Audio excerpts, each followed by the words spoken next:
second time alive.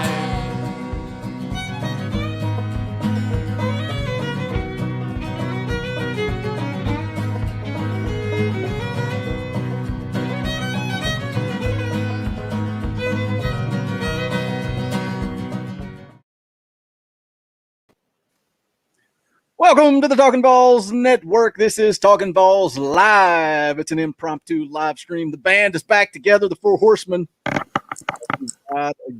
We ride again. I love impromptu live stream. You guys you get no say. Like, you can't have Saturdays off.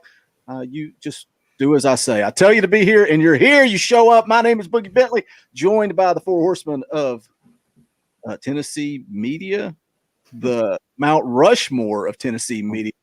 Dauber, what's going on, buddy? Not much was happening. You just never know when we're coming at you. How crazy is it that I just sent a random text and we're here? That never happens. JB, nice shirt. What's going on, buddy? Thank you. Yeah, I'm doing well. Got my first COVID shot yesterday, so I'm just kind of lethargic today. Oh, you got the first one? Yeah. They say the second one's worse, buddy. Yeah, you're in trouble.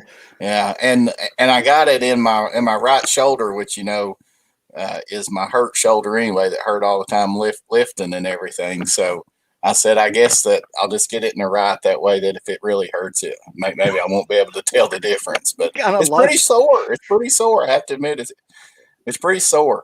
Well, I think that's what I've heard is that the first one hurts, like you get sore, and then the second one you get sick. Sounds awesome. Kid, what's going on, buddy? What's up? Just joined 84-degree weather on this Saturday. Yeah. Wouldn't know about it. That's what me and JP were talking about just a minute ago.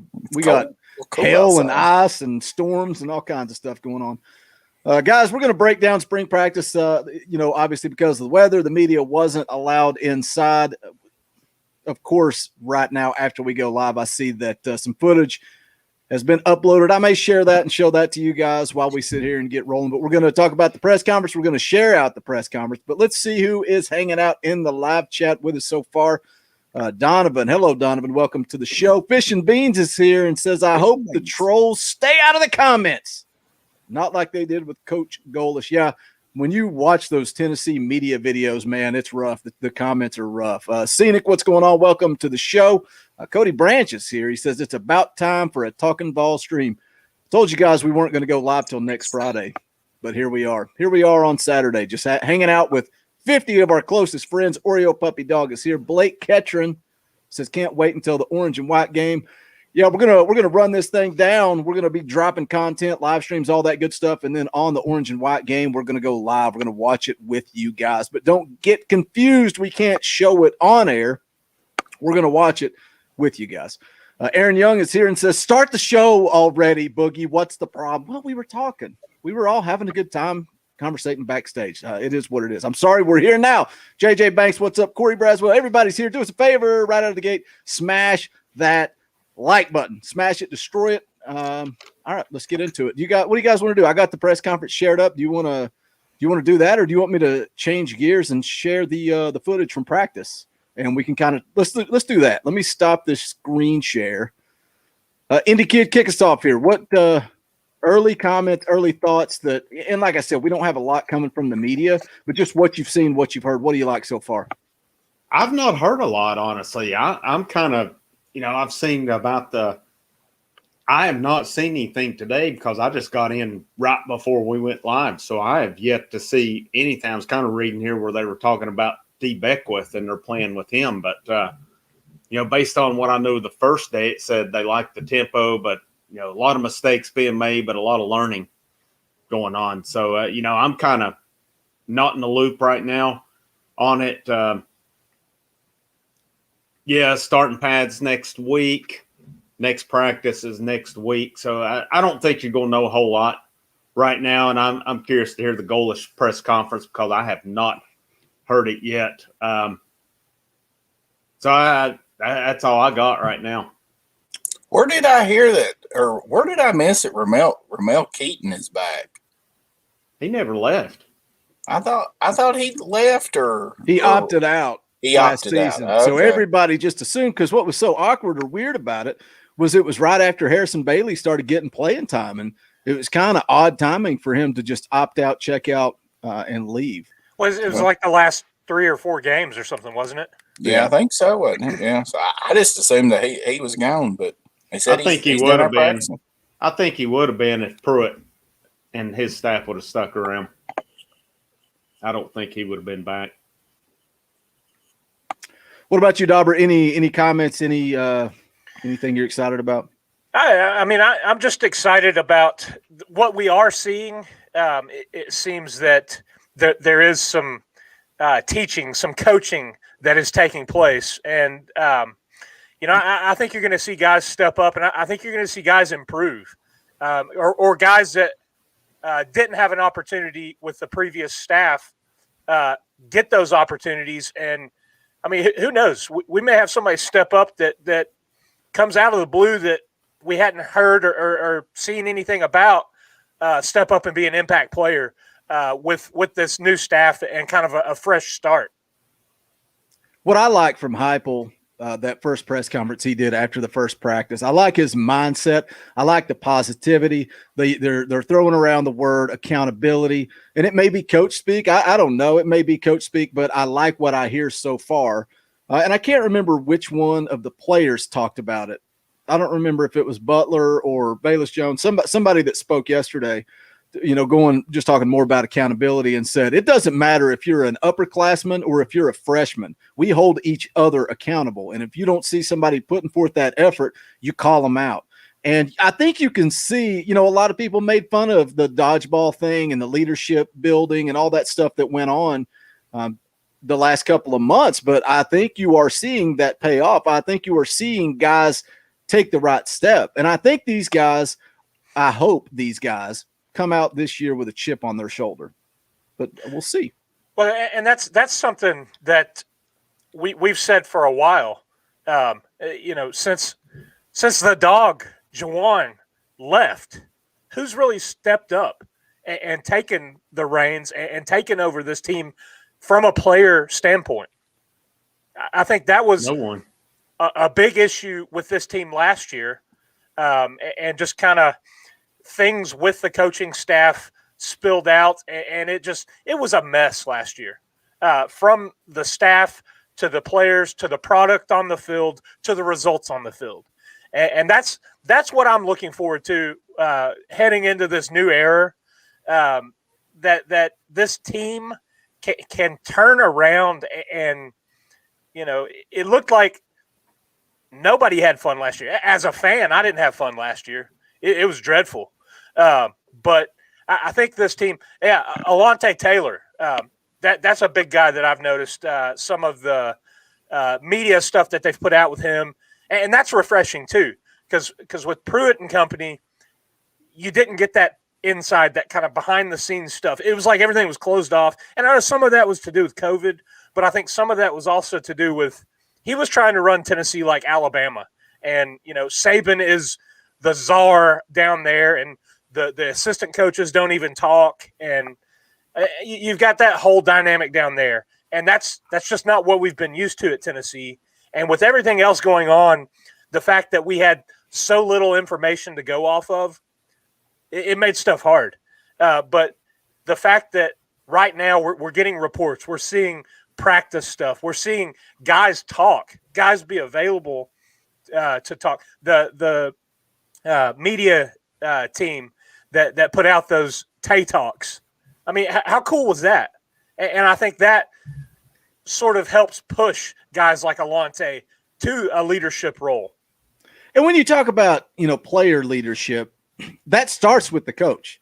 Right. It's how does a player lead when you've got a train wreck of a coaching staff? And have you guys seen the rumors about, we always talk about the Georgia halftime. What happened at the Georgia halftime that changed the way that this team finished out the season? And JP pinpointed it, man. He said something is off with this staff. Well, apparently the rumor is that Brumbaugh and old Cornbread got into a fist fight in the locker room at halftime. Now, I don't know if that's true or not.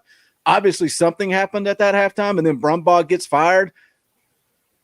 I don't know. And Jeremy Pruitt, he has a history of getting in fist fights. He has a history of, I guess, allegedly getting drunk and getting, excuse me, his ass whipped. So I don't know. And I agree with you, Dauber. I like that this like staff, he did on the football field.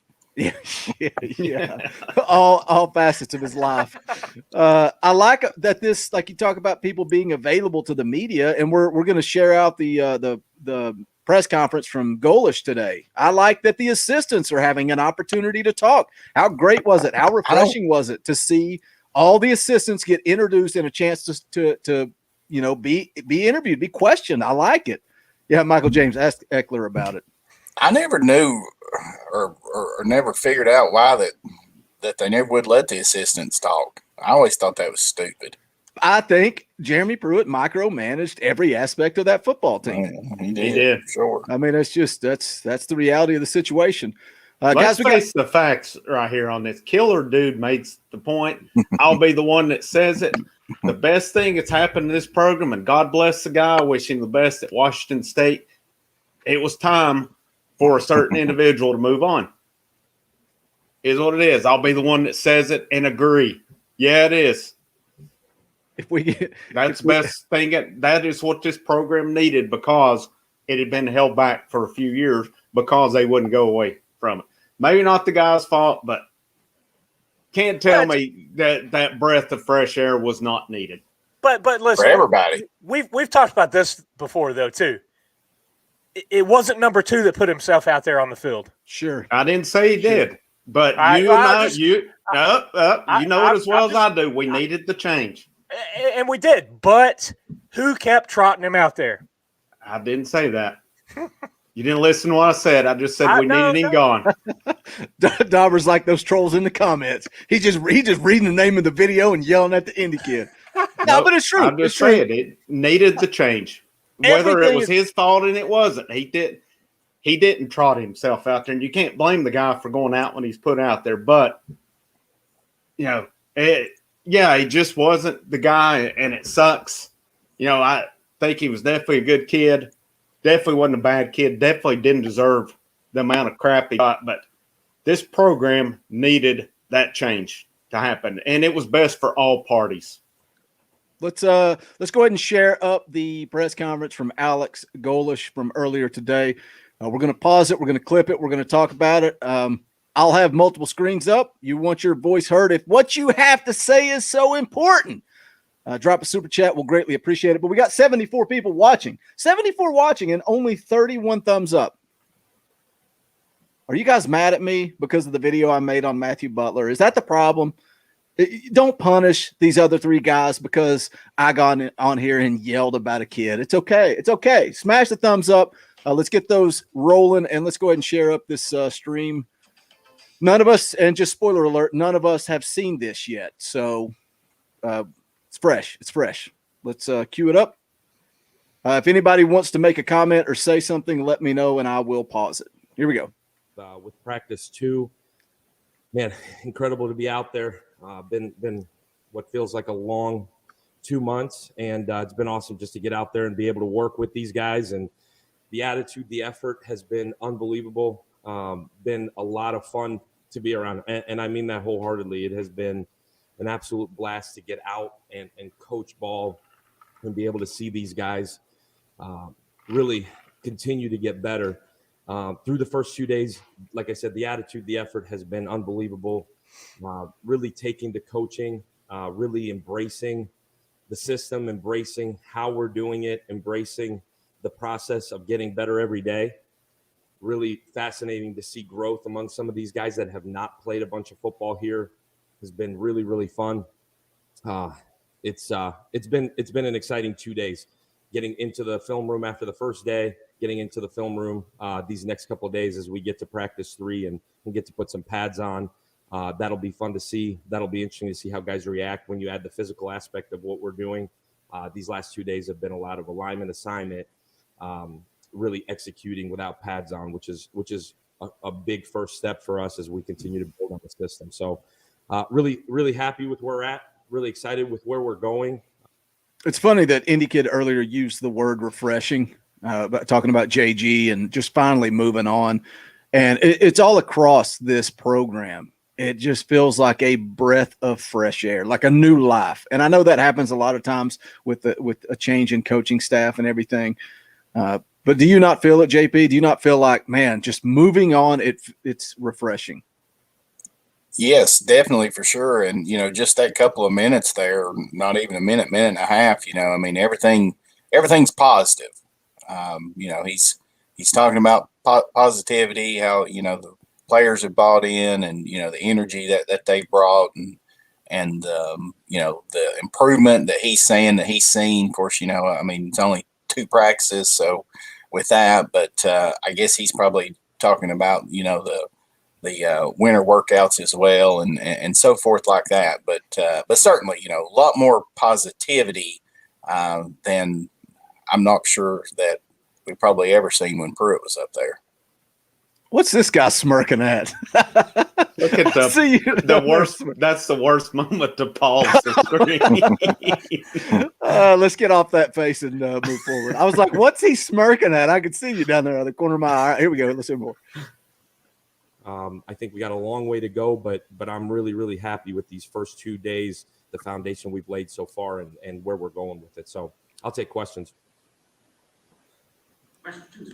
Oh, I put JP on the spot many times with this, so now I'm going to put Dauber on the spot. 2 practices in, offensive coordinators on the stage. Dauber, they give you the microphone. What's the first question you ask?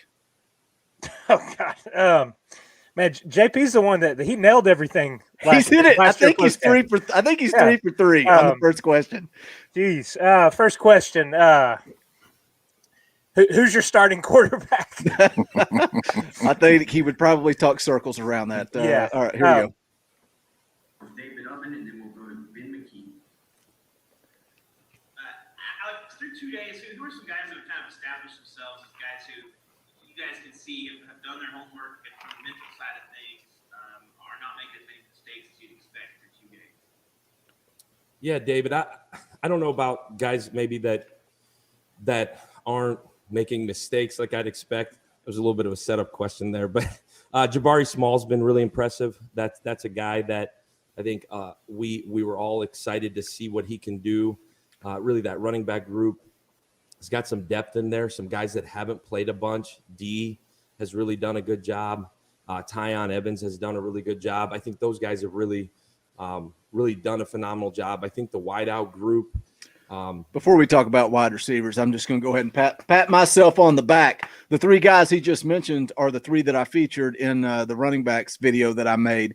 And look at where I paused it again. I know. I was going to say, I'm struggling, I think man. that one might be worse. But anyways, a lot of people are worried about Eric Gray and Ty Chandler leaving, and I get it. I am too. Eric Gray was so dynamic, and Chandler, one of the comments I got on the video was that Chandler just fell down all the time. And I get it.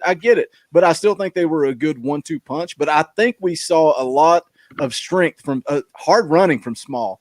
And Tyon Evans, a lot of people are hyped about that kid. And then he mentions D. Beckwith, which is interesting. Any kid, what do you think? You mentioned this name in your wide receivers video. It's a guy that could play tight end. What do you think happens with D. Beckwith as they move through spring?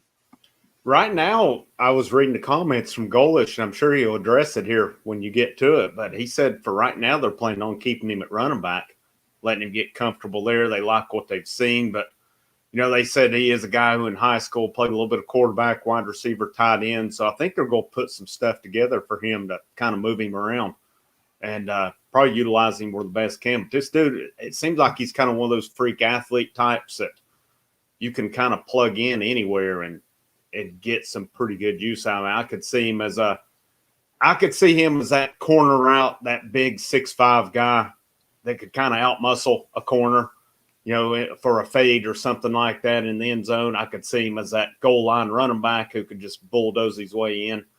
Man, so many ways you can use this guy right here. But right now it seems they are intent to get him a good look at running back. He's just so big as a running back. But do you not think that they should the guy needs a position. He needs something that he can focus on. If you talk about development, player development all the time, it's hard to develop as a player if I may play a little running back, I may play a little tight end, I may play a little wide receiver. I think they need to focus in and figure out what they're going to do with D. Beckwith, because I think he is a big physical athlete that can do a lot of things. You got to find a way to get him on the field. Yeah, I'm curious. I don't really know what his speed is. Like his normal speed or anything. So that could be there's a lot of interesting stuff you could do with him right there. My thing is, you mentioned how big he is to play running back. Him at 6'5", how low can he get? Is he more of an upright runner or what? Because I know the couple carries he got against Vanderbilt was more or less like sweeps or off tackles, it seemed like. So we didn't really see that between tackle running. So I'd be curious to see what kind of a runner he is. Can he get low? Is he like a Derrick Henry type guy or what? But it does definitely sound like they're planning on keeping him at running back, at least for the time being. I'll go ahead and throw this out there. Players play.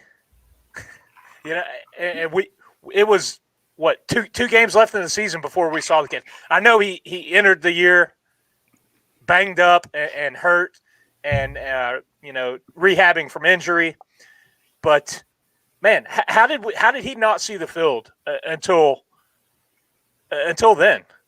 Easy answer. Oh, I'm sorry. Go ahead. I didn't mean to cut you off. Right. I mean, it's just another one of those head scratchers from the previous coaching staff. They required all assignments to be known. That was, I mean, you didn't get hit this block or this or that. They didn't. I mean, that's the same way with the wide receivers, right? Too. Yeah, it's baffling. It's mind blowing. You hear all this talent and all this stuff, and yet we're going to require. There was too much thinking last year on both sides. Way too complicated, and the guys just weren't given that opportunity. I think that's, they were too worried about making everyone know every assignment, every block, every cut, and they didn't worry about finding, a package or a play here and there to get them in. But it didn't seem to pan out for him, though. It did not. Win three ball games. And that goes back to what we've talked about with Heupel, and his approach to things is, hey, we're going to go out there, we're going to play loose, we're going to play fast, we're going to play football. And even in the practice stuff from the first practice, he's saying, go out there, execute the rep, take the coaching, and fix it on the second rep. And he was happy with the way that they did that in the first practice. Let's hear more from Coach Golish. VAWLS has shown up. Callaway has really shown up. Those guys have been really, really impressive so far these first couple of days. The O-line group, I feel like has some guys in that group that have played and have practiced that way. The tight end group has done a good job. I think they're continuing to learn how they fit. In the quarterback group, I think playing quarterback in a completely new system has been really fascinating to see those guys grow from day one to day two. But to answer your question, two guys that maybe have stood out, Jabari has been one for sure, and probably that O-line group as a whole. Wow. Knowing how the operation works, getting on the right people, playing fast. Those two have been really impressive so far. Nice. That's encouraging. Yeah, I was going to ask you, JP, because you're the guy that always wants to talk about the big uglies. And I put out the video on the offensive line, and I almost texted you and tried to put you to work, but I try not to do that. I try to let you guys make videos when you want to make videos, but I do want to get your opinion on the offensive line. And do you think a guy like Brandon Kennedy moving on instead of being a guy that has grandchildren while he still plays football for the University of Tennessee, do you think a guy like Cooper Mays can step in at center and be able, we're talking about an offense that goes fast, right? We go fast. I forget what the numbers were. It was ridiculous, the number of plays they ran per game compared to Tennessee. Do you think a guy like Cooper Mays can slide in there at center and be able to communicate when you're trying to go fast? But overall, your thoughts on the offensive line? As far as Cooper goes, yeah, I mean, I definitely think so. I mean, he stepped in there last year and started playing some and everything like that. I think he's got a background at playing center in high school and so forth like that. So I think that he probably understands that. And of course, growing up in that family, I'm sure that they've had a many conversations at dinner talking about, offensive line and communication and so forth like that. So, but when you look at the offensive line overall, and I think I mentioned this in that video I did the other day, I mean, there's definitely talent there. The concern with me is that I don't know if we have any true tackles. That's the concerning part. All of our linemen are more like guards, and I would say that it'll probably end up being out of necessity that you'll end up seeing Cade Mays having to play one of the tackle positions this year. And unfortunately, I think that he would be a much better guard. But like you'd said in your video about the offensive line, I mean, Darnell Wright's the key here. If we can get something out of Darnell Wright and he can finally live up to his potential as a 5-star offensive tackle, that will go a long way towards because I think Mace can be good, Cooper. I think that Spraggins can be just an absolute beast inside. Carvin, so there's talent there for sure on this offensive line. Can they get in shape to be able to run this offense that Heupel wants to run? That's the thing, though, JP. Let me ask you this: when was the last time that this team had an offensive line unit that didn't have somebody playing out of position? It's been a long time. Yeah, I know. I think you may see somebody mentioned Calvert. I think he could be a dark horse at tackle. Well, see, Calvert come on and started playing there a lot in 2019. He actually Wright got hurt and Calvert came on and ended up starting towards the end of the season. But he was MIA last year. I mean, hardly ever played. I wonder if you see Wright maybe shift over to left tackle and maybe Calvert at right tackle, because I think Cooper, I think Cooper and Spraggins on the inside. I mean, you got Carvin coming back too, so I mean he's a guy that's played a lot of snaps down there. That's one thing I will give Pruitt credit for. He definitely left the line in better shape than what he inherited.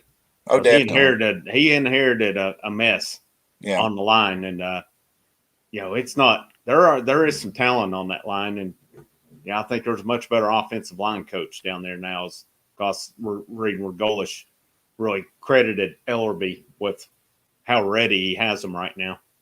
Yeah, Sorry, go ahead. No, I was just going to say they some of them in chat talking about that Crawford kid that JUCO recruit. So we'll see what he looks like when he gets here, in the summer and goes through fall camp. He's more of your lean guy, that's for sure. What I was going to say about this staff is saying, Golish giving a compliment to the offensive line coach, and Heupel was talking about the relationship on the defensive side of the ball, guys that have worked together. He had a lot of praise for Tim Banks. This staff genuinely seems to like each other, and that was a huge problem last year. It was a huge problem. There was obviously some type of tension on that staff, which just bleeds down to the players. It just bleeds down to the players. So I like what I hear, what I see from this staff.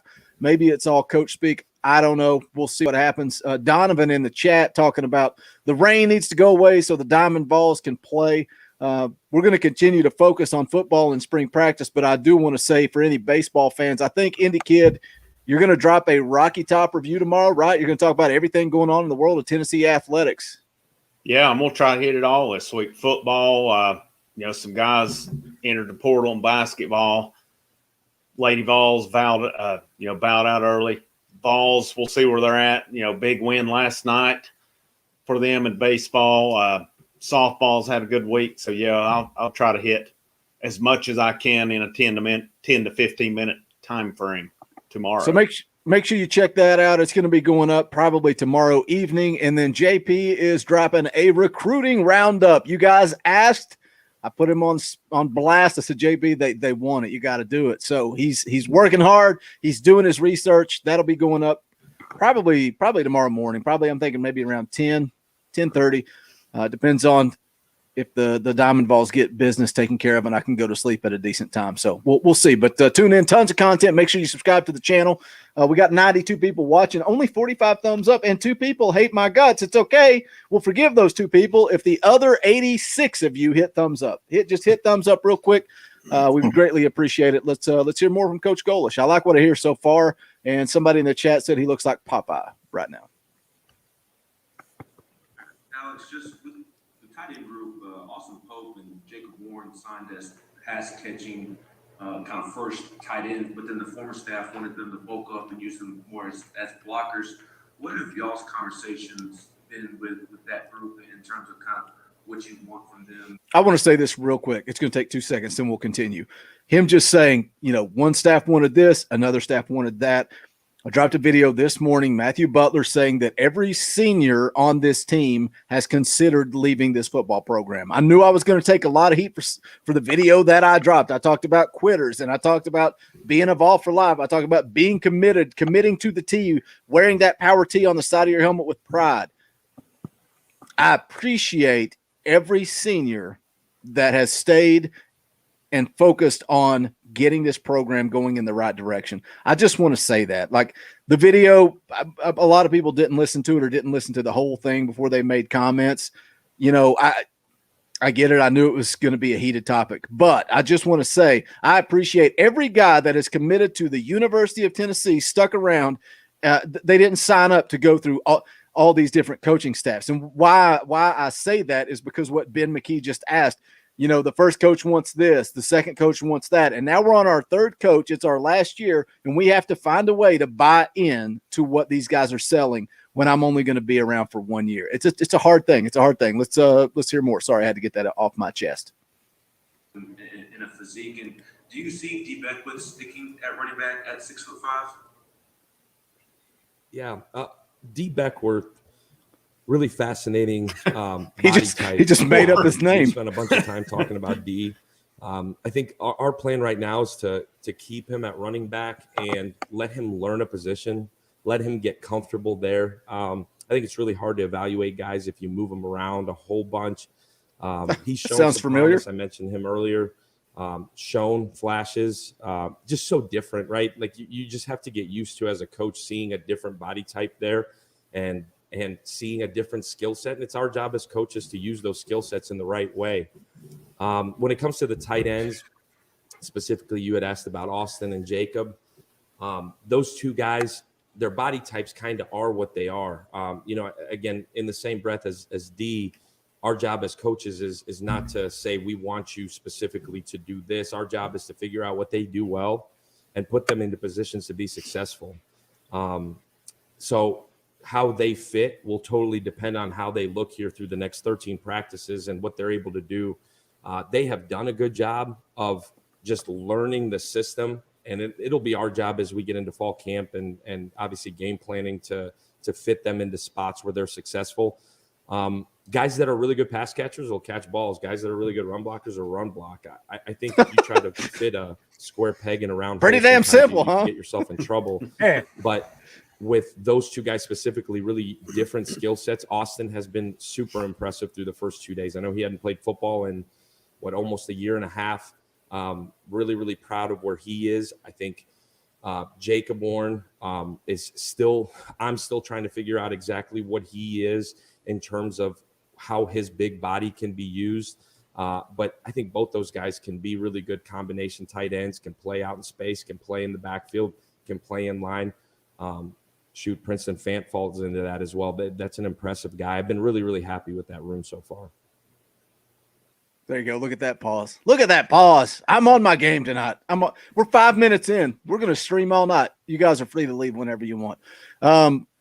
Let me hit this super chat, and then we'll talk about the tight ends a little bit. Drew Brown, thank you so much. $20. $20. Thank you, Thank Drew. you for throwing $20 our way on this random Saturday afternoon stream. We appreciate that support. This is how you guarantee your comment gets read on air. Thank you, Drew. Thank you.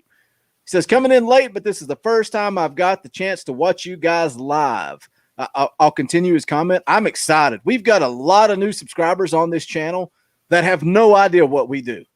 They've watched random videos or seen this or that. They have no idea how fun it is in season. That's when this show shines. Wait for a tailgate show, man. Wait till we start screaming at each other and yelling and disagree. It's so much fun. You guys are in for a world of fun. But Drew, welcome to the channel. He says, love the show and what you guys are doing. I'm pumped to see how this offense comes together. Should be exciting. Thanks, guys. Go Big Orange. No, Drew, thank you. Thank you for that super chat and the support. We appreciate it. We really do appreciate the support. Dauber, he's talking about the tight ends there. I'm excited when he talks about, Jacob Warren. I liked what Jacob Warren had to say in his press conference yesterday. But what do you think? Do you think these tight ends are finally going to be utilized? Yeah, I mean, it sounds like it. It sounds like they sort of they've got the right idea going forward. We're going to take the skill sets that these players have and utilize them. If they can catch the ball, we're going to throw it to them. If they can run block, we're going to put them out there to run block. I mean, wow, that's a great way to approach coaching right there. Novel concept. Yeah, it's mind blowing, right? Whoa. Yeah. Somebody needs to write that down. I think they've cracked the code. Yep. Let's hear more from Coach Golish, although I do like that pause right there. I like that pause. That's better than the last three. Thanks, man. I do my best. Definitely better than the first one. Price and Patrick Brown. Oh, AP. Here we go. Coach, when you look at, the wide receiver room, you've got some guys there that necessarily haven't played the position for a whole lot of time. How would you try to break those guys in? And is that something you see in the first couple of days of practice, that they're still trying to feel their way through and learn the position? Or do you feel like that maybe they've caught on after having played it a year? Yeah, I think that the older guys, and I say older guys that have played some, I think have taken two big steps from winter workouts to day one, then to day two. Valus looks like a guy that's played a bunch of football. I think he has to continue to fine-tune the fundamentals of the position, releases, top of routes, just fine-tune himself into being a really good every down receiver. Jalen Hyatt has played a bunch. He looks like a young pup that's really still feeling his way out. Wait, what? Jalen Hyatt's played a bunch? I think we asked him to play a bunch. I don't think he has played a bunch. Sorry. I saw a comment Jimmy from was really impressive through 2 days. I saw a comment from Valus Jones mention him about this offense, and he said this offense is awesome. Again, not quote for quote, but he said this is said it was a wide tailor-made for him. receiver's dream. Yeah, that's it right there. So yeah, that's we kind of talked about that with him, how you're a guy like Jones or Hyatt. This should be your thing right here. And I want to see what the other guys do. Just Callaway, Holiday, who steps up? Malachi Wideman. These guys have to be so excited about this offense. They have to be. And I'll just take this time to go ahead and plug another video. Go check out the Indy Kids video on the wide receivers. He goes in depth, talks about what each guy brings to the table. I know a lot of you enjoy the live streams, and they're fun. Look, I was going to drop a video, a practice report today, but instead I put up the bat signal and these guys answered the call. And let's just take down the wall. Let's just be fully transparent. Financially, making a video earns more money. It just is what it is. But it's way more fun to come on these live streams and interact with you guys. I think the people that show up while we are live are the dedicated Talkin VAWLS fans. They are the guys that are always here. The videos help build the channel. People come and they subscribe. That's just inside baseball. And you guys like Pecan here dropping the super chat. That makes this, it kind of evens the odds. But look, the reality is videos are how you build a channel. Live streams, I love because I like to connect with you guys. I like this live interaction. You can tell the indie kid that he doesn't know what he's talking about. I love it. I love it when you guys tell Dauber that he has no clue what he's talking about. It just makes me happy to come on here and live stream and you guys tell JP that he has no idea what he's talking about. You never tell me that, though. You always agree with me, and I appreciate it. Pecan for $5. Thank you, Pecan. We appreciate the super chat. Says, what's popping? Hoping for a good season this year. I think we all are. I'm not real excited to see what the NCAA does, though. That's something we all keep forgetting about, right? Like we got to wait and see. Like Swain, I was listening to Swain this week, and Ben McKee, his co-host, was talking about, I think this team is good enough to to make it to a bowl game. And Swain's like, they're not going to a bowl game. It doesn't matter how many games they win, they're not going to a bowl game. It is what it is. So I try not to get too excited, but man, I just get hyped when I'm in here with you guys. All right, let's hear more. Days, he's a guy that's got a really good skill set, can really run. You got Holiday is still working his way back. What he's shown in non-contact has been really impressive. We're still kind of digging through that group to see what those guys are. We had a couple guys out, had a couple guys with some COVID things. I think probably unfair to evaluate those guys totally. But yeah, we are young in a lot of ways there. We really are. We need the Ramel Keatons of the world, those guys, those older guys that have been here to really step up in a lot of ways. That's one spot that Coach Burns is working, burning midnight oil right now, trying to make sure that those guys are ready to roll. And I think we're kind of leaning on Bayless in a lot of ways because he is the old vet. He's played a ton of football. But that group, I think, will know better in the middle of spring where they are. But we're pushing like crazy, not so much the older guys, but the younger guys there to step up in a big way. Yeah, so with the quarterbacks, obviously you've got Hendon and Brian and Harrison. Here we go. What are some of the things that you're stressing to those guys in these first few practices, and kind of how have you seen them take some of their attention from what you guys did in terms of the installs before you hit the field these past several weeks?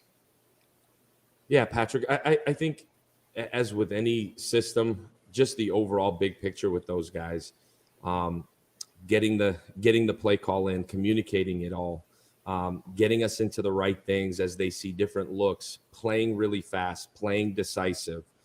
I think that's kind of what's separating those guys as we keep moving forward is who can operate within the system at a really high rate. It's all about decision making there, in terms of being able to get us in the right play and execute it at a high clip. I think all three of those guys are doing a really good job of learning it and then being able to translate it onto the field. I think that's the one position that you feel like you're probably the hardest on because it all starts there. But all three of those guys, they're such different skill sets. They're so interesting in what they're good at. And I think as we evolve through spring and as we evolve into fall camp, I think we'll evolve offensively based on what those guys can really do in terms of who ends up being the 1 and the 2 and the 3 and how we move forward. But what they've done so far to this point has been really impressive. I think the jump from day 1 to day 2 has been really impressive just in an operational standpoint. There's still a ton of work there in terms of being able to operate fast and within the system. But they have really made a huge jump from day 1 to day 2. Been really impressive. Speed. When it comes to the quarterback position, I like what he says. Everybody in the quarterback room brings something different to the table. JP, who's your guy? Look, well, we all have a guy. I was saying praises is gone. Is definitely suspended. So I don't think it's going to be Salter. So look, Salter's going to be back on this team. That's the reality of the situation. This thing's going to go away. He's going to be back on the team, but he shot himself in the foot, and he's not going to start now. No. But latch on to somebody else, JP. It's your right. Who you rolling with now? Donovan says Hooker. I agree. Yeah, I think it's Hooker. It'll either be him or Bailey because unless Brian Maurer improves greatly when they talk about making decisions quickly and getting them in the right position and so forth like that, he wasn't able to do that underneath the previous coaching staff. So I think that definitely at that point in time that you got to look towards it being Hooker or Bailey. JJ Banks in the chat says, I thought Keaton transferred. We were talking about that a little bit earlier. He opted out at the end of last season, so he didn't leave. He's still on the team. I want to say this. I got a private message on Facebook, and it's like, guys, come on. Got a message telling me that we need to stop talking about Harrison Bailey's arm strength. But the reality of the situation is he doesn't have great arm strength when compared to these other guys. Does that mean he can't be the starter or he can't be the guy? No, it doesn't. Like Harrison Bailey has every opportunity to win this spot as well as anybody. Dauber, who's your guy? Who are you leaning towards? I think it's going to be Hooker.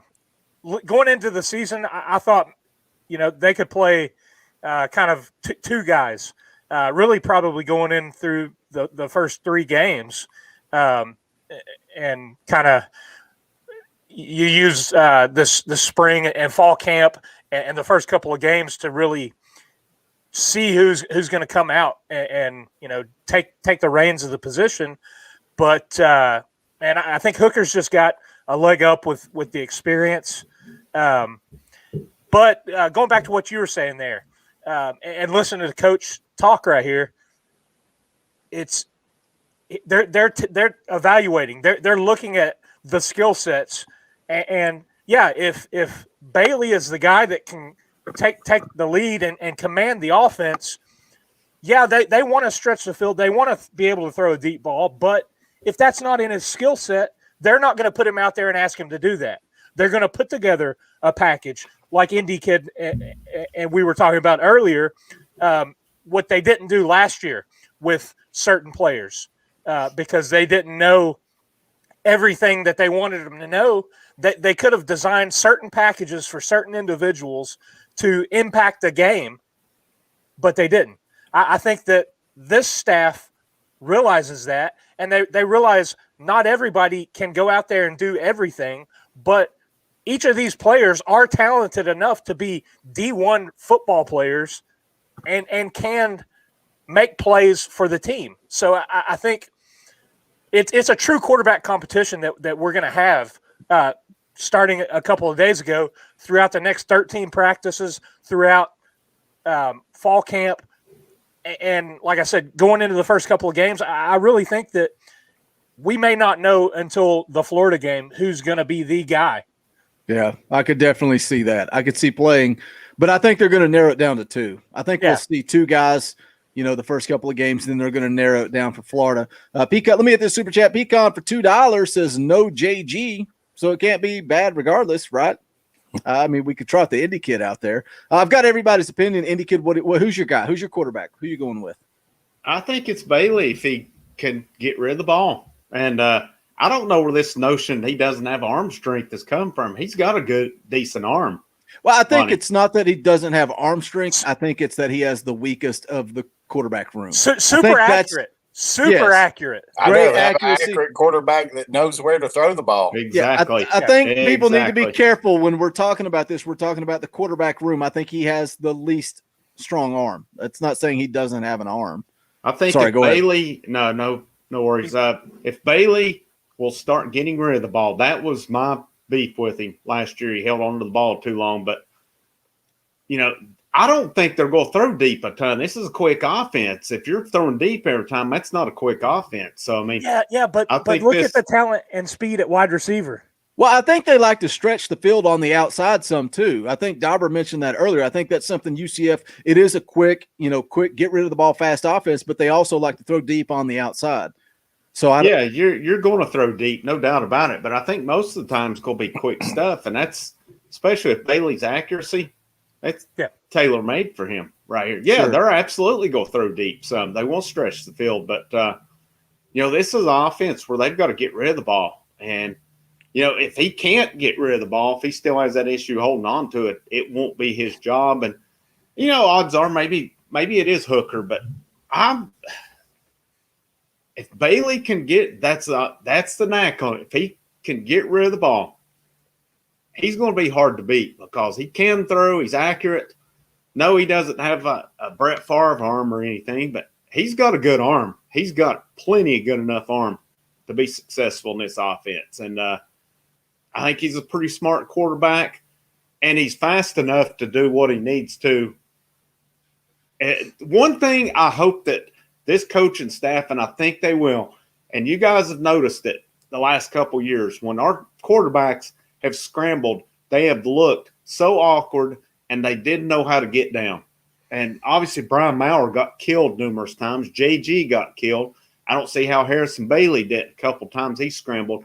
I hope that they'll teach these guys to either get down or get out of bounds. And I think that'll be good because I think all the quarterbacks have got enough speed to make a Extend defense plays. that sits back. Tony Tony said Moses play the says, video. "Would you shut up and play the video?" What does Alex Golish have to say? Indy's right. Stop talking about it and move on. For the record, a lot of people get mad. I think they seem like we're I don't know, negative against Harrison Bailey. I love Harrison Bailey. I would love nothing more than him to win the job and be great. But I think it's an even race. Like, we're just talking about it. It's not like we don't like Harrison Bailey. Would it shock or surprise you though if Maurer kind of comes out of nowhere? No, it wouldn't. Like,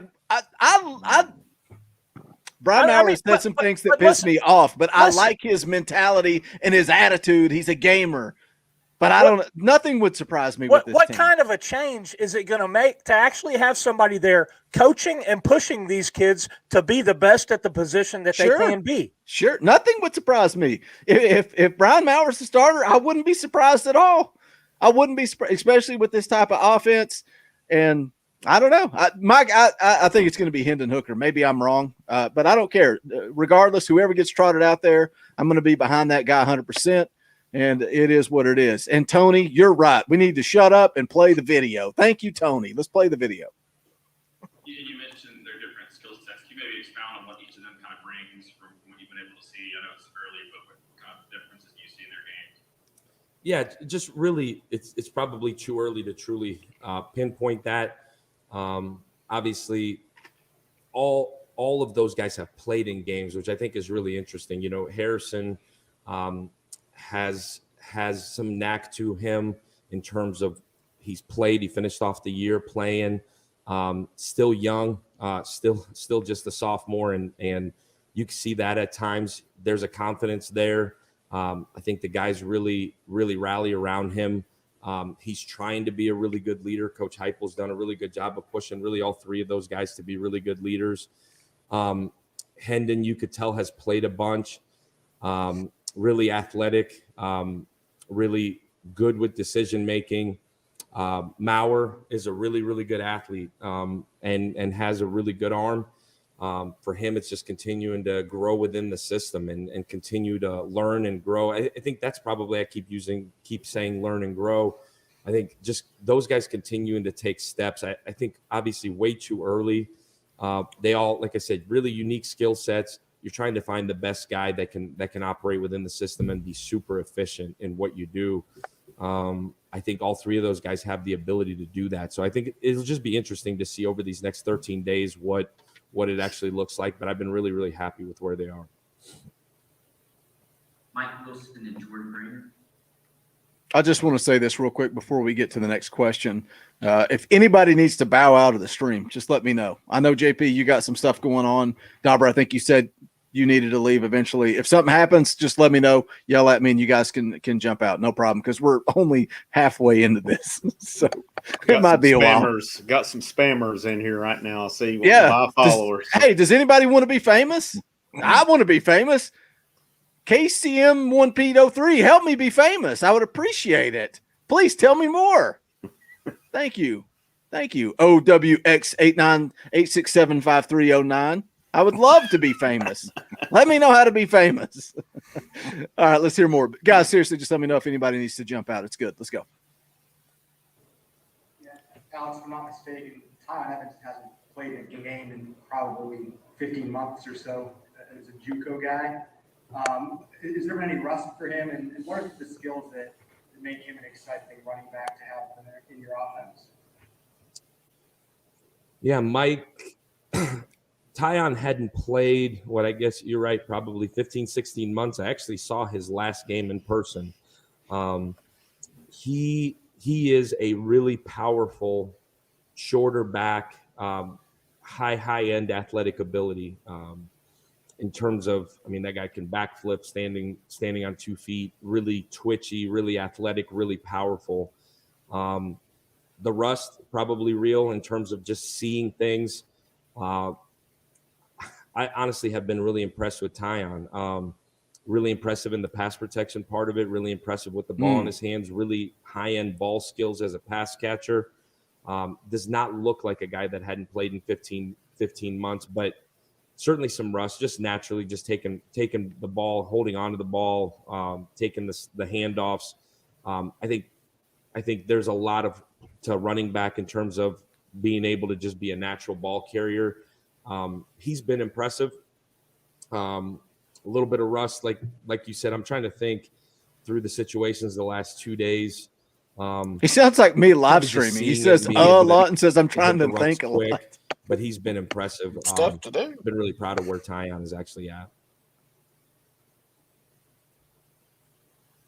Hey, Alex, we talked a lot about just learning this offense. How have you seen the players approach doing just that? And has there been anyone that stood out to you in their kind of quest to grasp what you guys are asking of them on the offense? Yeah, I think it's been fascinating to see the growth. Like I said, from winter workouts to day one to day two, we've taken it really slow in terms of how we're putting it in. Have really tried to give them the big picture in terms of how we operate, and really focused more than anything these first 2 days on that.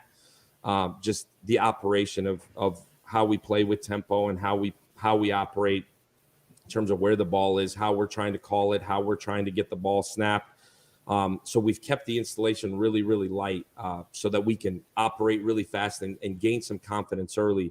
I think anytime you're putting in a new system, it's all about, obviously, the guys buying into it, the guys being able to operate within it, and developing a level of confidence here early in spring ball to leave, like today, for example, leaving and feeling really good at the end of practice with how these first 2 days went. I think it's super critical so that they can leave and have confidence going into putting pads on, and now where there's a physical element that's added to it.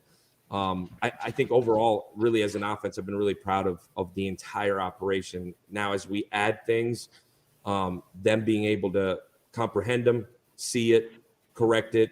And I think the biggest point Coach Heupel's tried to make here over the first 2 days, both offense, defense, and special teams, is just don't make the same mistake twice. You're good as long as you mess it up full speed. We're totally good. We'll fix it.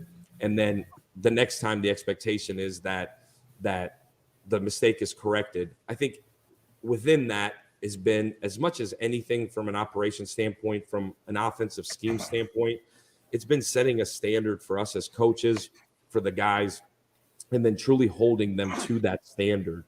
I think anytime you come in as a new staff, how you start is absolutely critical. But us setting a standard, setting an expectation, how are we going to be elite? And obviously you got to be good before you can be great, before you can really reach a level of elite offensive play. But for us, it's not making the same mistake twice. It's living up to the standard. It's executing at the standard that we've set. And that goes with anything that these guys are doing. That goes with the off the field things. That goes with going to class. That goes with living right on the weekends.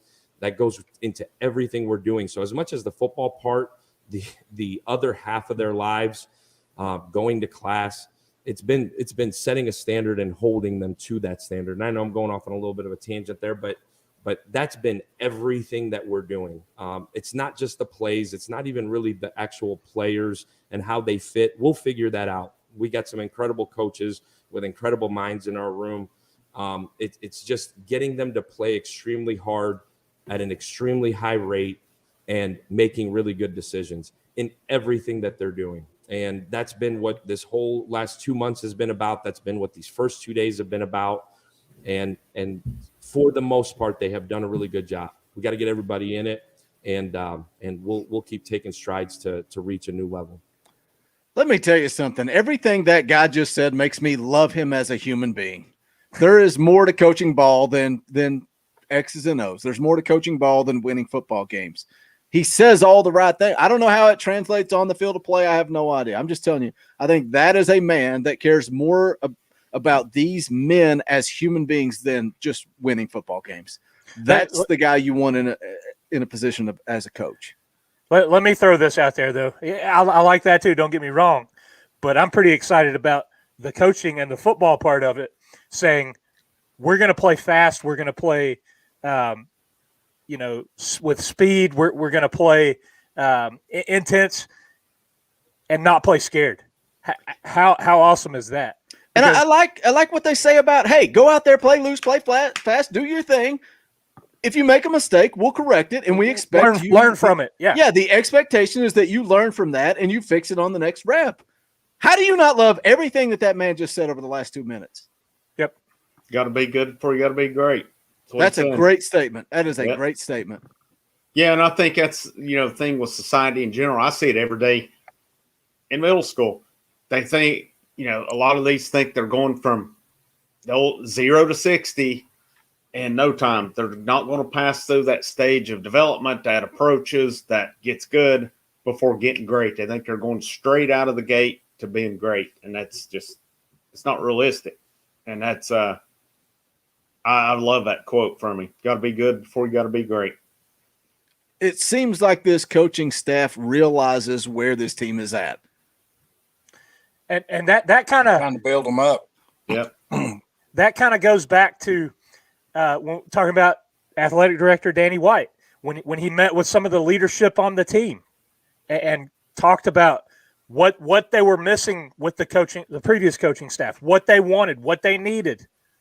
That kind of gives you that, maybe he got this right. Maybe that is exactly what this team needed. Yep. Guys, let me say we got 114 people watching live. We got 62 thumbs up. If you guys would get it to 100, I promise I'll shut up and will not say it the rest of the stream.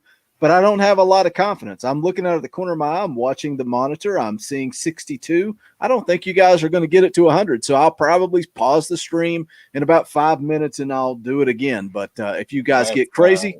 Tony yelling at you and continue to play it and everything. You never know what's going to happen. I mean, Tony's going to say, would you all shut up? I don't care what any of the four of you have to say. Just play that video. I'm just here for you to play this video. I can't go watch it on Tennessee's YouTube channel. I'm committed to Talkin VAWLS. I have to watch it here. Just hit play, Boogie. Yeah, four people said, God, I'm just hitting it so he'll shut up.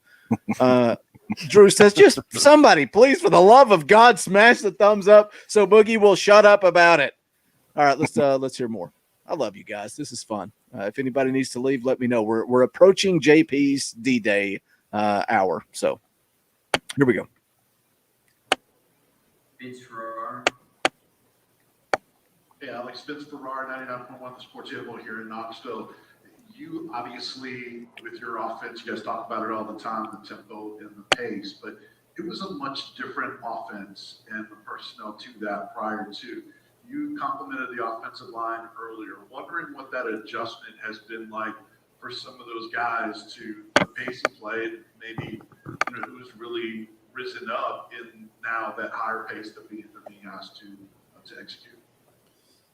Yeah, Vince, I think it's so different than what they've done, what they were used to. That was completely being honest with you on this. That was my biggest concern going in is how will those guys operate within it? My first year, a year ago in Orlando, they were going into year 3 of the system. So that would never cross my mind in terms of those guys being ready. Obviously here, that was a concern in terms of those guys being able to just function within the system. Been really proud of how they've handled it. Again, I think it helps that there's a handful of guys in there that have played football. So just adjusting their thinking, adjusting how we're doing it. Glenn has done an incredible job. I think Glenn is if not the best O-line coach in the country. You'd have to show me one that is. The way he teaches it, the way it's installed for those guys, the system that he's come up with to be able to get those guys lined up, hear it, see it, and execute it is incredible. That's not to say that they haven't made mistakes, but they have stood out in terms of learning it, seeing it, executing it. I think us keeping it simple in terms of what we've installed, Vince, I think has been a huge part of that. But just the way that they've learned it, the way that they rep it, the way that they work, they're kind of in their own little world there for a little while until we come to a team period. And to be honest with you, it's been fascinating. The way Glenn does it with those guys is absolutely fascinating, and he deserves a ton of credit, him and his guys, what they do down there in the corner of the end zone and then are able to come and execute at a high clip. They've been really, really good through these first 2 days. Have not missed a beat whatsoever. In terms of guys there that have been impressive, Cade has done a really good job. Been really impressed with him. He really likes to play football. He's fun to watch. Darnell Wright has been really impressive. Spraggins, for a young guy, boy, he plays his tail off. Mays at center has done a really good job. Man, I've been impressed with those young guys. We're big. We're strong. I've been impressed. Those guys come off the ball and have been, again, there's no pads on right now, but I can't say enough good things about those guys. I know we talked about the offensive line a little bit earlier, but that's interesting. Like, again, like that's twice that he has praised a position that a lot of people questioned last year. Yeah, let's see him with the pads on, though. Yeah, I'm very excited to see him put pads on next week. I think, what are they supposed to practice? Tuesday with pads, I believe it is.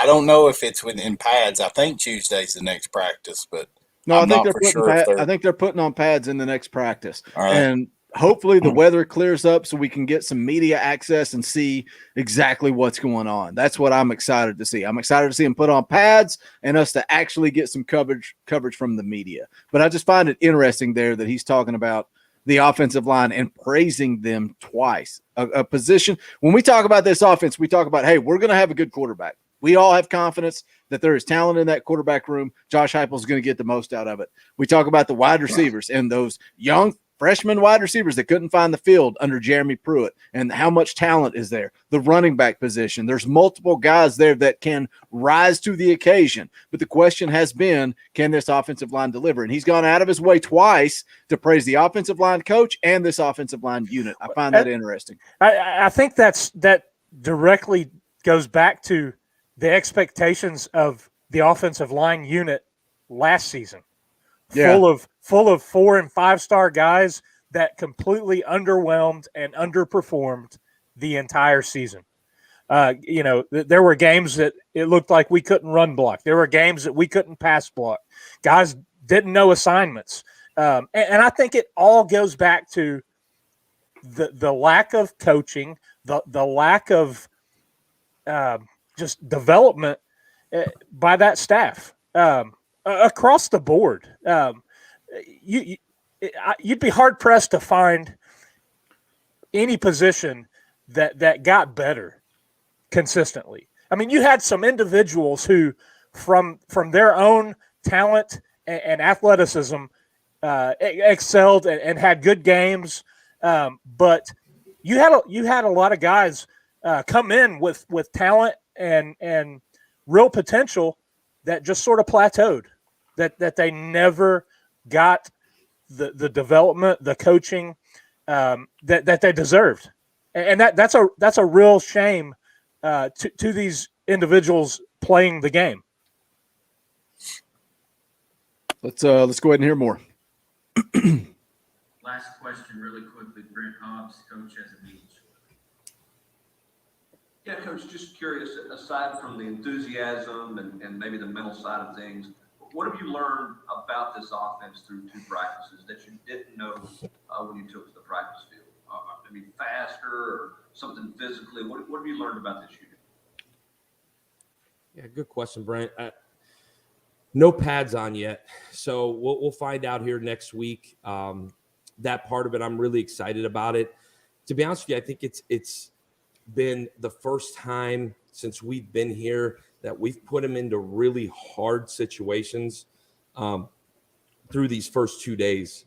We talked about when we got here, and I don't know that they really believed us or maybe probably looked at us a little bit like we got 2 heads. And we've continued to talk about fighting through adversity. That adversity is I had to pause it because you think they looked at him like they had 2 heads because they heard so much BS from the previous staff and they never delivered. It's like somebody promising you something over and over and over and you never get it. And it's like, so then somebody else slides in. You don't believe a word they say. Very interesting. What's bad before with the offensive lines, you had supposedly Philip Fulmer getting involved too in practices. So you heard one BSer If that staff wasn't enough BS, then you had the King BS or step in for more. So, yeah, imagine. Been through a lot. I think sometimes we forget what they have actually gone through to get to this point. The guys that are here have fought through a lot, and it's our job as coaches to bottle that up and transform it into something great. Well, being a leader. I've been just really impressed with how hard they practice, both on offense and defense. These guys are trying to take the coaching. These guys are trying to live up to the standard that we're setting, because we're not bending the standard at which we're going to play and at which we're going to run this program. So for the most part, this is the first time as a team that it has been hard, like really hard. The neat thing about this group is they have been through hard, just not since we've been here. So to see them all fight through it, to throw adverse situations at them, it's been fascinating to see them. But that's probably the one thing that through these first 2 days, as we got into the second half of practice, and they're a little bit tired and they're a little bit banged up and they're a little bit exhausted, and coach maybe is yelling at me and maybe coach is mad about something that happened. Forget about it. Play the next play as hard as you can. Look, guys, I was going to try to listen, but Nugaluch says, Boogie, give us another speech about hitting the like button. Okay, Nugaluch, I'll give you a speech. We only got 74 thumbs up. And since you said, Boogie, I want to hear more of you yelling about the like button, I paused the video just for you, my friend. Just for you. You're here all the time. I appreciate your support. I hope you've hit the thumbs up. If you haven't, you can do that now. It's just below the video. It takes 2 seconds. Hit thumbs up. Nugaloots, that was just for you. That was just for you. Let's I was going to say let's hear more, but he's talking about what this team has been through. The hard times. We needed a Dusty Rhodes video. Look, man, I've wined and dined with king and queens, and I've slept in alleys and dined on pork and beans. Do you think this team is going to come out with a chip on their shoulder this year? Do you think, we've heard about the efforts they're putting forth, and we're 2 practices in. It's easy to get fired up at the beginning. I know. That's you certainly hope so. I mean, you'd certainly hope that they want to redeem themselves and prove that they weren't as bad as a football team as it showed last year. I mean, there's a lot of kids that could have went to a lot of different schools. There's talent down there, and those guys either haven't lived up to that expectation, or that they're just young, and there's a lot of those guys that didn't get an opportunity with that coaching staff. So a lot of times when there is a new coaching staff comes in, there's guys that get rejuvenated and kind of felt like that the last staff maybe wasn't giving them the opportunity, and it's a clean slate. So certainly hope that they do. Certainly hope that they come out with that attitude and swagger. There's about a minute left. Let's hear the rest of it, then we'll wrap this thing up. Long as you can and to the best of your ability. And if we continue to do that and we continue to fight through these adverse situations, we'll be all right. I think continuing to put them into hard situations, us as coaches, and seeing how they respond, because all we're trying to do is replicate what it's going to be like when you line up at Neyland in September and you go. So Coach Hype has done a good job of trying to create hard situations, real situations, and then force them to fight through those. But I think that's, as we keep moving forward, that's where once we put pads on, now it's hard and you got equipment on and people are banging against you. Now what can you do? So for us, it's us as coaches setting the standard at what we want them to do, holding them to that standard, and then seeing how they react, and then coaching that, and then setting another standard for them. And obviously you want to have success early, which is why we've kept it relatively simple, so that as you continue to go and then you don't have success, you can coach off of that. And that's not cliche coach talk. That's real talk. For these guys to continue to fight, I've been really, really impressed. There's a really cool energy about this team, maybe a little bit of a youthful energy. And our job to continue to find the leaders and have them bring the energy. Because I think, the leadership part is what's going to continue to carry them through. And we need that leadership to become player driven here as we go through these next 13 practices. Thank you, Coach. I like it. I like what I hear. Anybody have any final comments or anything they want to talk about? We can keep going live if you guys want. Doesn't matter.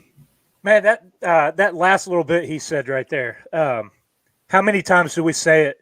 The last third or last quarter of the season last year. Maybe it's time for the youth movement. Maybe it's time to look towards the future, get these guys in that hadn't been playing, and that's what he talked about right there. Youthful energy, just excitement. Man, I love everything he had to say. And I said it, I guess, last week when we were on. It's hard not to be excited because, face it, you look at where this program is. We're on the ground floor right now. We're right there, right beside Vandy. There's nowhere to go but up. You got to be a little bit positive. I mean, hell, maybe we'll win more than 3 games this year. Yeah, no doubt. And it's, I think that's one of the things talking about the youth movement. One thing I have an issue. You keep saying, well, these guys aren't ready yet. Your veteran guys, when your veteran guys continue to make mistake after mistake after mistake, what are you losing by putting a young guy who has probably more potential, but they don't know every, detail and every assignment. It really definitely sounds like an offense to where, he's made the comment numerous times. You may make the mistake once and that's fine, but we're going to coach you.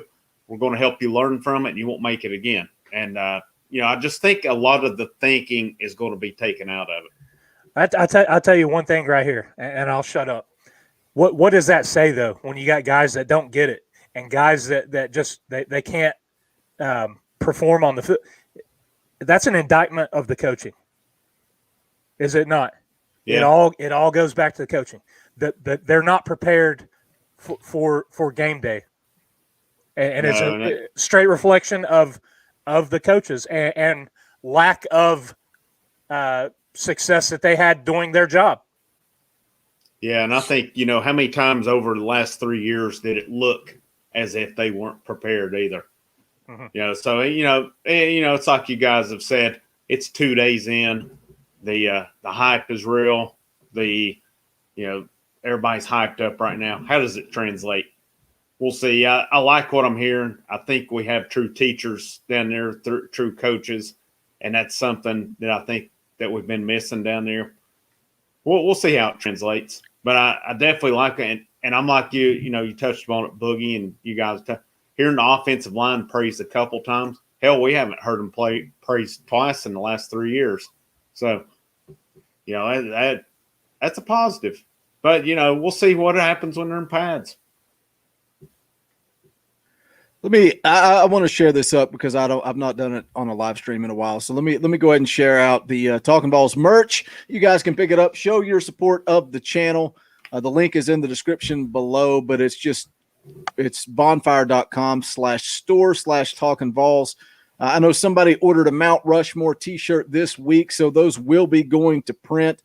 There's several colors too. When you go through the store, you can look at the bottom. There's several different color options. If you don't like what you see, those are just what are featured. We got the Talkin VAWLS mug, and then the old school, just clean logo merch. It's good quality merch, man. I'm very happy with Bonfire. They're affordable, good prices, good merch.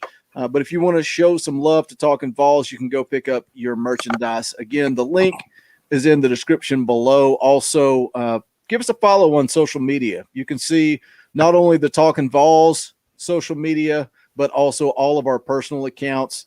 I don't know how active everybody is on Twitter. I basically retweet the show, and then I just say random crap. I brag about my Rocky IV wall art back here. You never know what I'm going to say on Twitter. Just give us a follow, show some support. We appreciate you guys being here.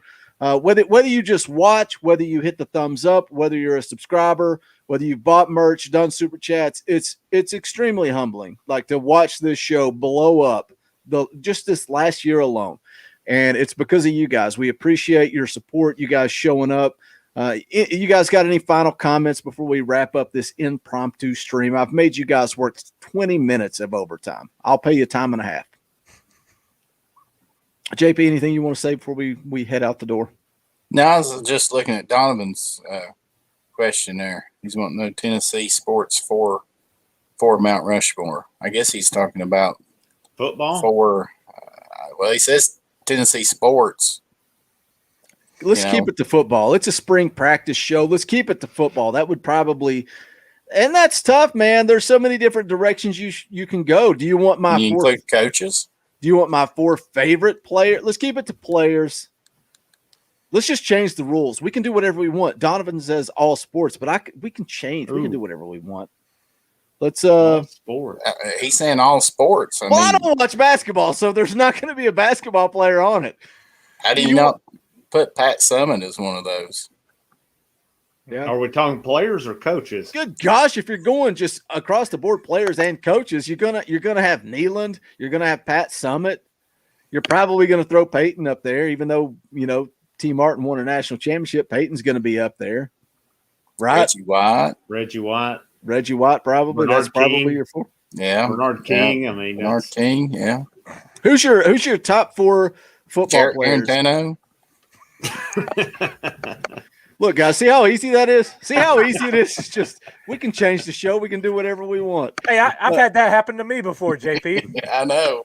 Well, he didn't punch his microphone, but that's, if you type Talkin VAWLS into Google, it comes up Talkin VAWLS theme song, and Talkin VAWLS Kentucky, because that was the game.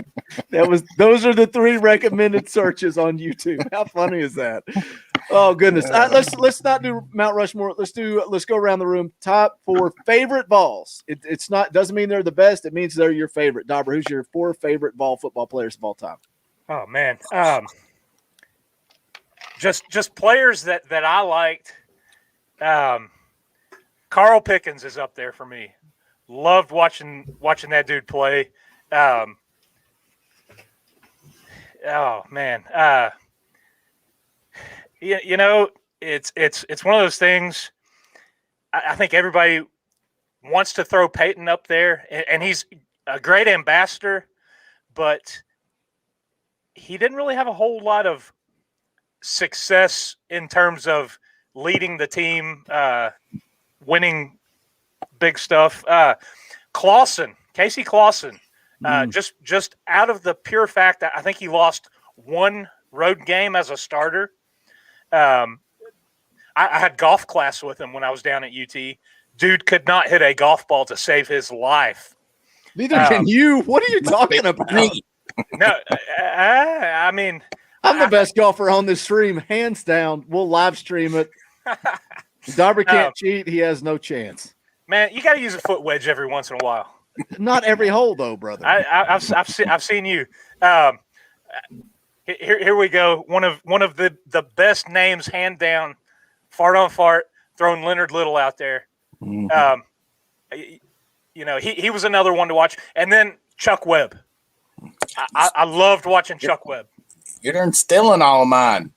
Well, we're all There you having go. fun. Go There you ahead, go. JP. Who's your 4 favorite players?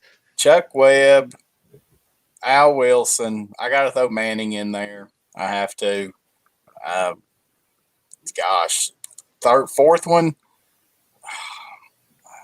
I like Carl Pickens. Yeah, Jamal Lewis, Witten, Barry. I'll say Barry, Eric Barry. Yeah. Why don't you just pick 12, JP? Yeah, it's okay. I know. Mine's easy. I'm not even going to think about it. It's Eric Berry, Peyton Manning, Andy Kelly. Andy Kelly's the first guy that I ever remember going into my backyard and pretending I was the quarterback for Tennessee. Andy Kelly was the man. So Eric Berry, Andy Kelly, Peyton Manning, and Jason Witten. It broke my heart when Jason Witten went to Dallas. Yeah, absolutely broke my heart. I can't believe that I couldn't like him in the pros. Hated his guts. Yeah. No, I didn't like him. I hated him. I never wanted him to catch a single pass. Hated the guy. Any kid who you got, then we're going to wrap this thing up. Shoo, I don't. Heath Schuler was a good one. Yeah. I really man, for liked our Heath age. Schuler.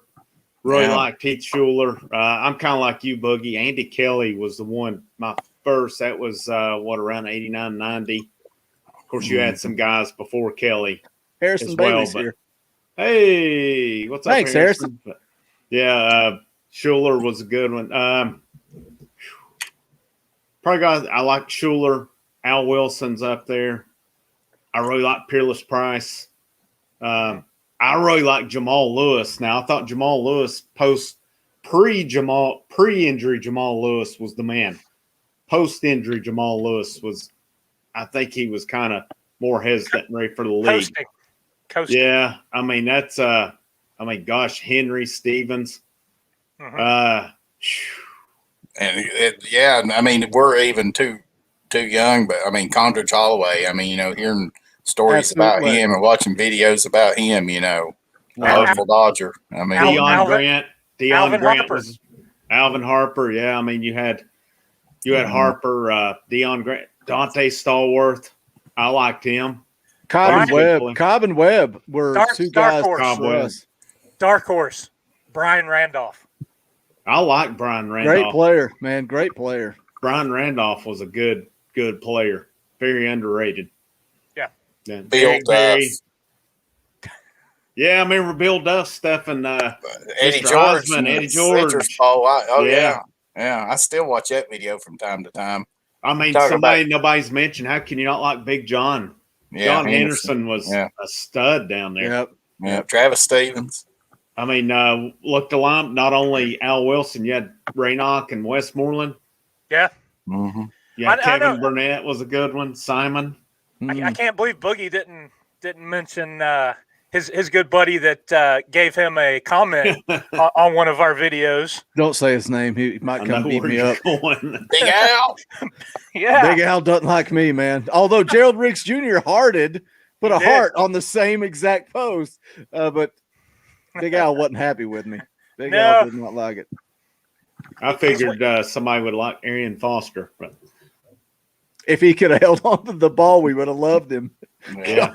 He was a good running back down there. He just could not hold on to the football. And it happened in the worst of time. It wasn't, it wasn't like against ETSU or somebody. It was in the worst of times. Yeah. Felt bad for the guy. I mean, he was a good running back down there. God, look what he did in the NFL. He's a great running back. Yeah. Who was his name was Mark.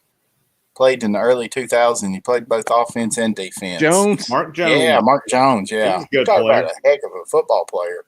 Yeah. I liked Montario Hardesty, man. I thought he was a good football player. Runner. Yeah. We met him at the Orange and White game. Who was the guy, Boogie, you and I had the picture that pulled us in there, but it was transferred. Langley. It was Langley. Dude, he pulled us in like we were lifelong friends, man. He's like, get in here, boys. Like, yeah, he was a cool dude. I wished he would have worked out, but he ended up going somewhere else. Donald Langley. I forgot about Joey Kent. I mean, who? Yeah. I forgot about Joey Kent. Oh, Kent. Yeah. Kent's he caught the big pass at Bama, right? Yeah. Opening play. Play one. Marcus Nash was a good one. Cedric Wilson. Yeah. Tell you what, man, I always was a fan of Eric Ainge. And it's kind of like Dauber talking about Casey Clausen. Everybody hated Casey Clausen till he was gone. Then they loved him. I love the Iceman. And I have an autographed Eric Ainge jersey on my wall.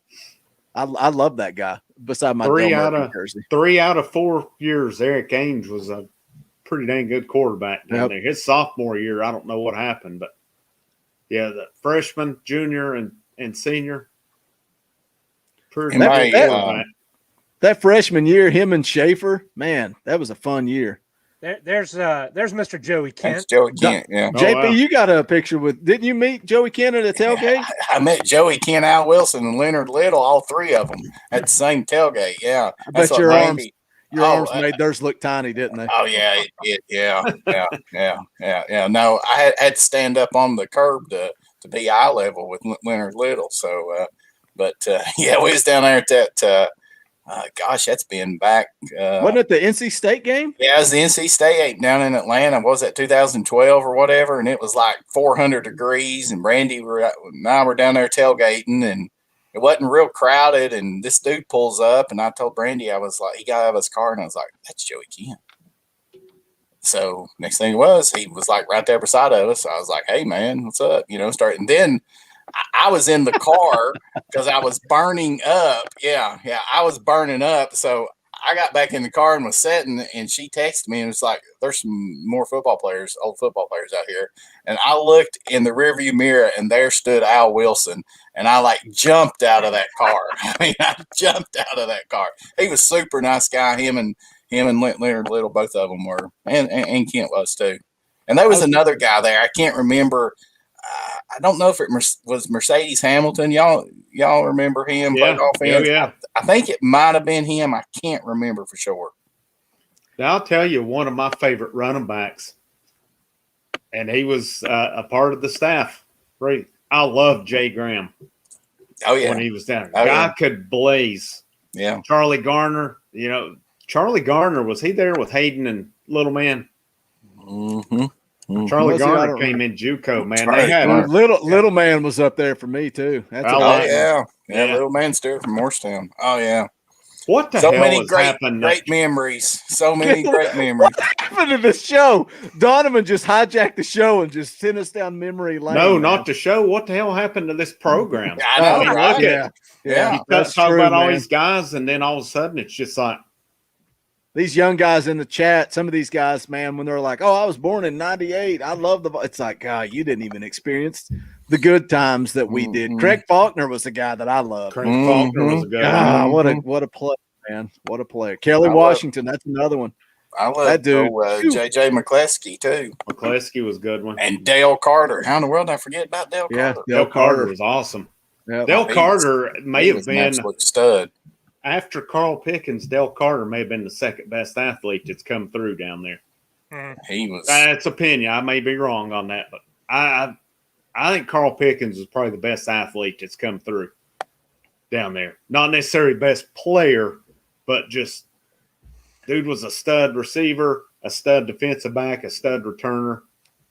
I mean, it's hard to beat Carl Pickens, but Dale Carter was the same. I mean, he didn't play receiver, but as a returner and defensive back, he was a stud, man. Got Aaron Young throwing out a guy that we talk about a lot on the show. Did Swain create that profile? Yeah. Is that you, Swaino? But Swain was good. Yeah, I like was Swain. good. I love his go. show, man. His show's great. I love Meacham his- was better. Stallworth. Brett Smith was good. Mm-hmm. I mean, they had that trio of Meacham, Swain, and Brett Smith. That I was was a gonna good say- trio. You're talking about Brett Smith, and that's a guy that was a number 3 for him, man. And he Yeah. was still a good receiver. Still He a good was. receiver. He absolutely. Jalen Reeves Good. Maven was a good player. Very good Jalen Hyatt's player. here. What's up, Jalen? Thanks for dropping in, buddy. Thanks for dropping in. I think we're getting a lot of players here. Yeah, Awesome. I think we got to wrap this thing up, man. Donovan sent us down the rabbit hole. Harrison says, "What's up, Jalen? What's up, guys? Hope you guys are putting the work in. I knew you guys love talking balls." All right, we got to wrap this show up. It's been fun. Thank you guys for all the support. Again, if you want to pick up merch, the link's in the description. If you want to follow us on social media, the links to all that is in the description. Make sure you're subscribed to the channel. Again, tomorrow morning, JP is going to be dropping a recruiting video. Put in a lot of work. It's going to be good stuff. Check that out. And then tomorrow evening, the Indy Kid going to be doing the Rocky Top review. He's going to be talking about guys entering the transfer portal for basketball. He's going to be talking about this football program and also the Diamond Vols, who are hopefully, if the weather's cleared out, getting ready to play LSU. I think it's 6:00. Yeah, it's turf. I mean, as long as it's not thunderstorms and lightning, they'll probably try to get it in. Yeah, so hopefully they'll get it in, but make sure you're subscribed to the channel so you don't miss out on that. We're going to be dropping a lot of content going through spring practice. So tune in. If you've not done so yet, if sometimes you like to make me wait till the last minute, hit that thumbs up on the way out the door. But for Dauber, for Vols JP, for the Indy Kid, my name is Boogie Bentley. This is the Talkin VAWLS Network. Go Big Orange.